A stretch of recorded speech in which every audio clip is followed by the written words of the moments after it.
এবার লোকাল ট্রেনে গান গেয়ে ভাইরাল এক তরুণী, তার সঙ্গে গান রেকর্ড করবেন জানালেন গায়ক কেশব দে।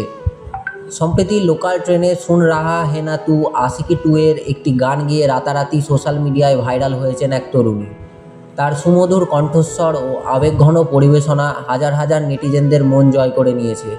এই ঘটনার পরই সেই তরুণীর পাশে দাঁড়ালেন জনপ্রিয় গায়ক কেশব দে। তিনি ঘোষণা করেছেন ওই তরুণীর সঙ্গে খুব শীঘ্রই তিনি যোগাযোগ করে একটি গান রেকর্ড করবেন। জানা গিয়েছে সম্প্রতি সোশ্যাল মিডিয়ায় একটি ভিডিও ক্লিপ ব্যাপক ভাইরাল হয়ে পড়েছে।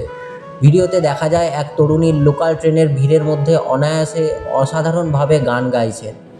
তার গায়িকী এতই হৃদয়স্পর্শী ছিল যে মুহূর্তের মধ্যেই ভিডিওটি ভাইরাল হয়ে যায়। সকলে তরুণীর প্রশংসাও করতে শুরু করেন। এই ভাইরাল ভিডিওয় গায়ক কেশবদের নজরে আসে। তরুণীর প্রতিভায় মুগ্ধ হয়ে তিনি নিজেই তার সঙ্গে যোগাযোগ করেন। কেশব দে তার সোশ্যাল মিডিয়া হ্যান্ডেলে ভিডিওটি শেয়ার করে লিখেছেন, ভয়েসটা কি মিষ্টি না, কত সুন্দর প্রতিভা, কেউ সন্ধান দিতে পারলে আমি ওনাকে গান গাওয়াতে চাই। ইতিমধ্যে সেই মেয়েটির সন্ধানও পেয়ে গেছেন গায়ক কেশব দে। কেশবদের এই ঘোষণায় তরুণীর ভক্তরা ওই সঙ্গীতপ্রেমীরা দারুণ উচ্ছ্বসিত। সকলেই অধীর আগ্রহে অপেক্ষা করছেন নতুন জুটির গান শোনার জন্য।